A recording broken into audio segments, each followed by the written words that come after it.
जनों, इस वीडियो में सुनेंगे कार्तिक मास महात्म के 28वें दिन की कथा। कार्तिक मास की कथा करती भव से पार,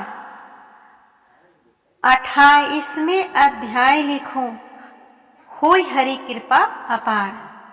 भगवान श्री कृष्ण सत्यभामा से बोले, हे प्रिय, नारद जी के यह वचन सुनकर महाराजा पृथु बहुत ही आश्चर्यचकित हुए। अंत में उन्होंने नारद जी का पूजन करके उनको विदा किया।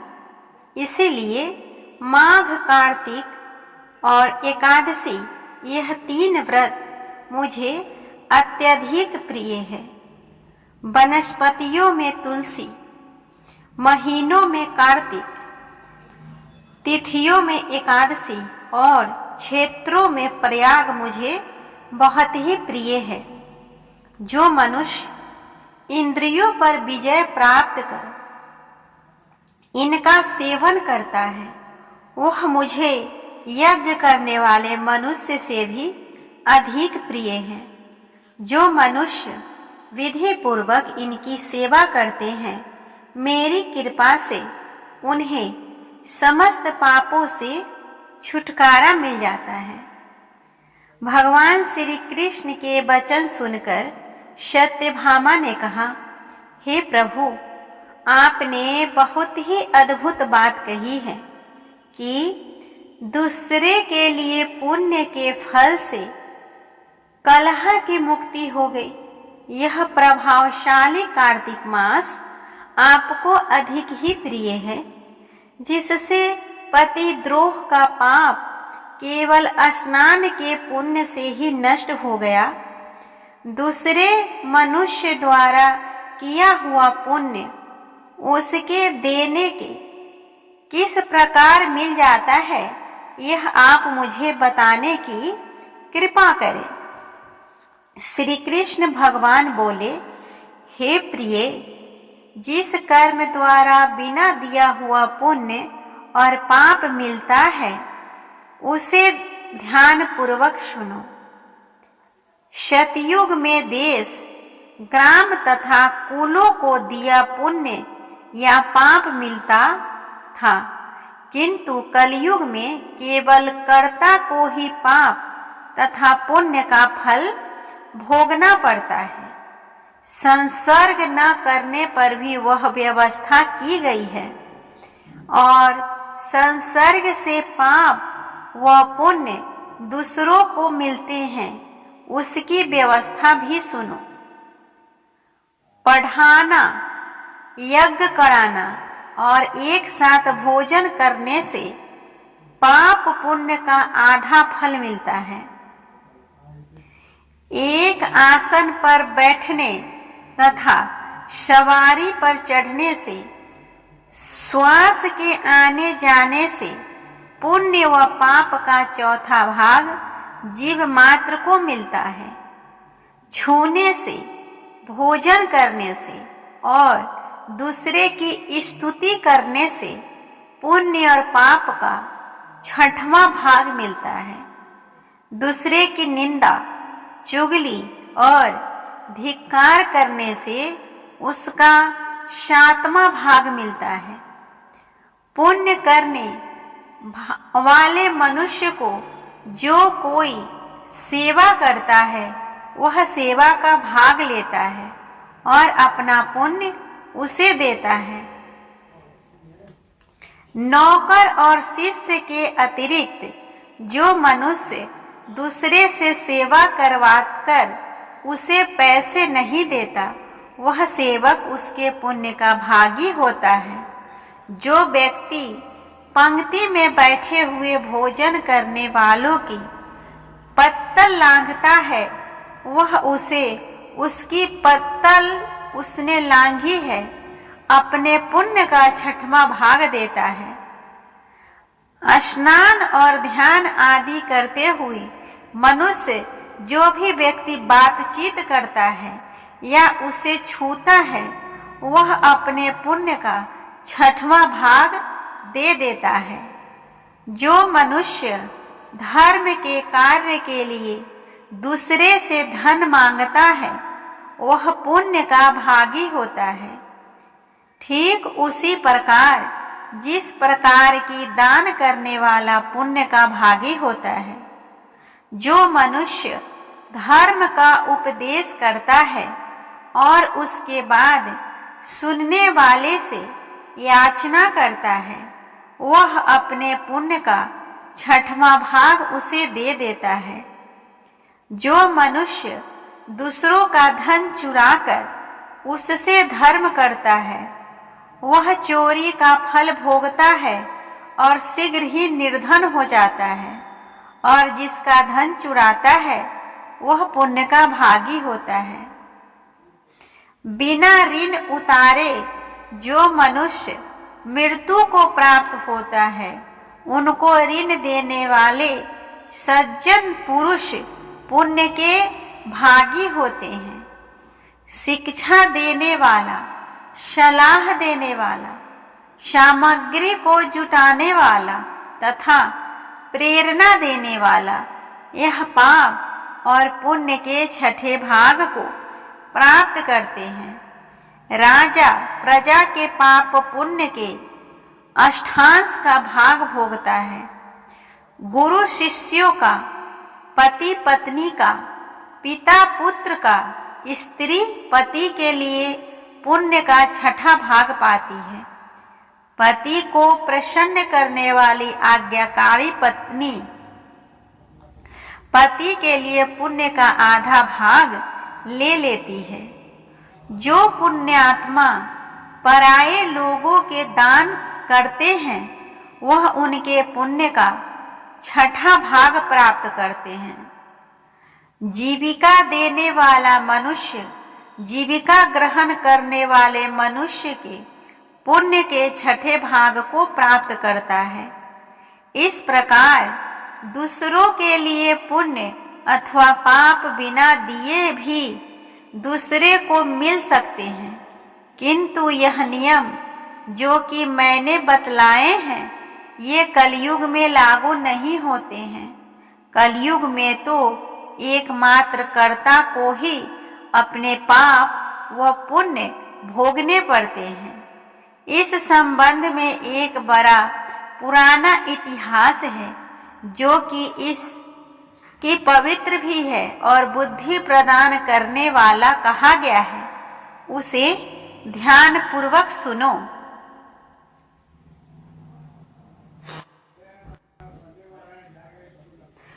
भगवान श्री कृष्ण ने कहा,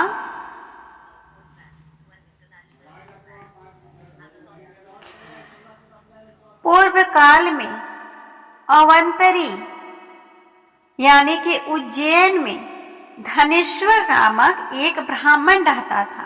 वह रस, चमड़ा और कंबल आदि का व्यापार करता था। वह वैश्यागामी और मद्यपान आदि बुरे कर्मों में लिप्त रहता था। चूंकि वह रात दिन पाप में रत रहता था, इसीलिए वह व्यापार करने नगर नगर घूमता था। एक दिन वह क्रय विक्रय के कार्य से घूमता हुआ महिष्मतीपुर में जा पहुंचा, जो राजा महिष ने बसाई थी। वह पापनाशिनी नर्मदा, वहां पापनाशिनी नदी नर्मदा सदैव शोभा पाती थी।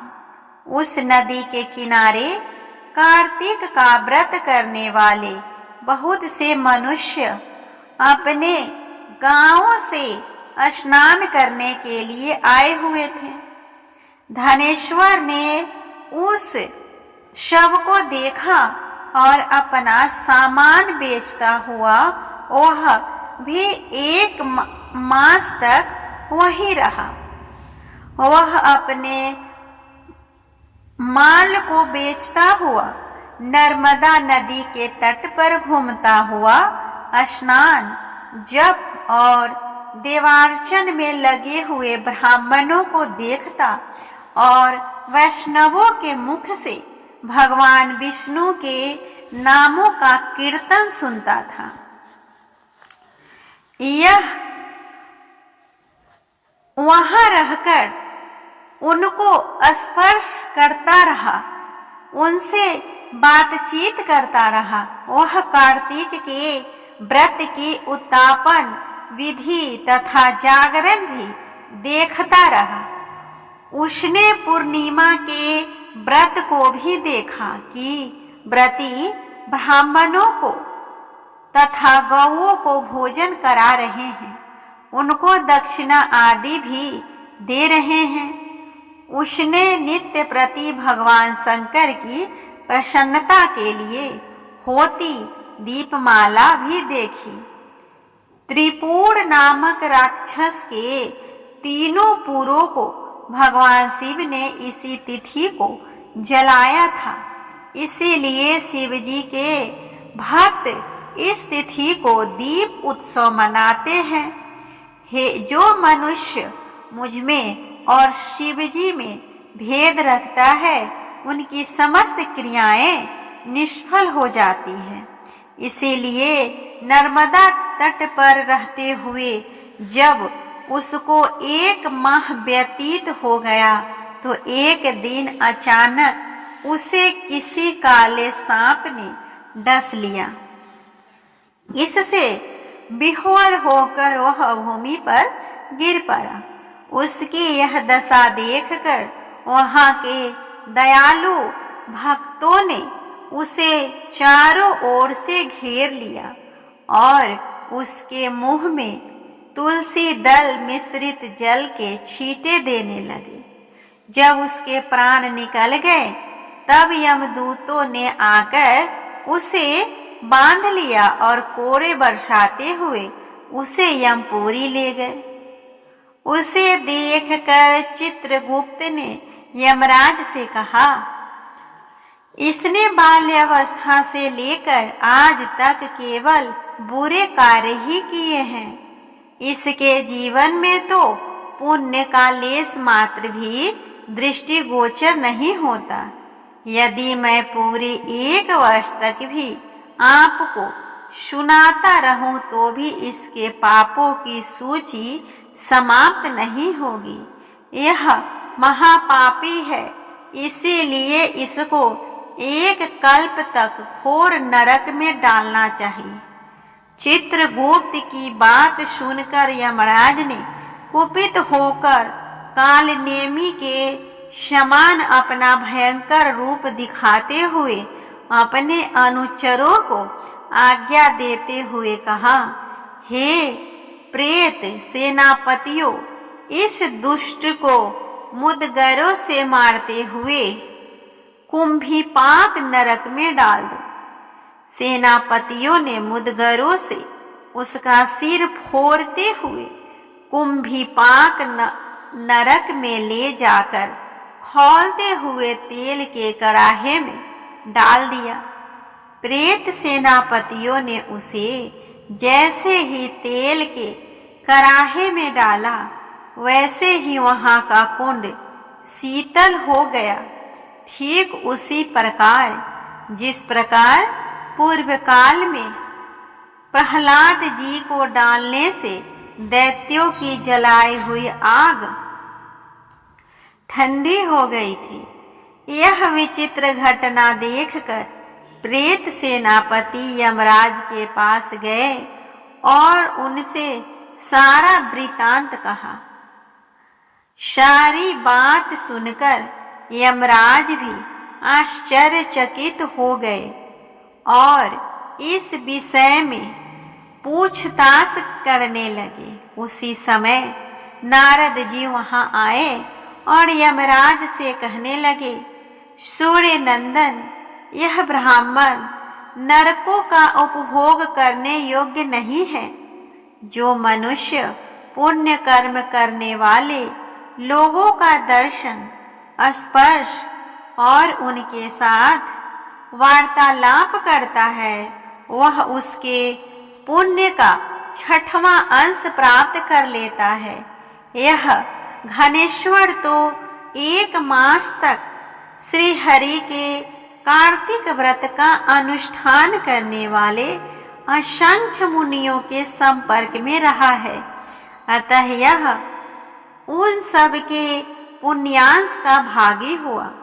इसको अनिच्छा से पुण्य प्राप्त हुआ है, इसीलिए यह यक्ष की योनि में रहे और पाप भोग के रूप में सब नरक का दर्शन मात्र करके ही यम यातना से मुक्त हो जाए। भगवान श्री कृष्ण ने कहा, सत्यभामा नारद जी के इस प्रकार कहकर चले जाने के पश्चात धनेश्वर के पुण्यात्मा समझते हुए यमराज ने दूतों को उसे नरक दिखाने की आज्ञा दी। इस तरह हमने सुना कार्तिक मास महात्म कथा का। आपको यह व्रत कथा कैसा लग रहा है प्लीज कमेंट करके बताएं, और अगर अच्छा लगे तो कमेंट बॉक्स में राधे कृष्णा लिखना ना भूलें। तब तक के लिए आप सभी पर भगवान श्री हरि विष्णु और माता लक्ष्मी की कृपा बने रहे। अब मिलते हैं अगले वीडियो में। ओम नमो भगवते वासुदेवाय नमः।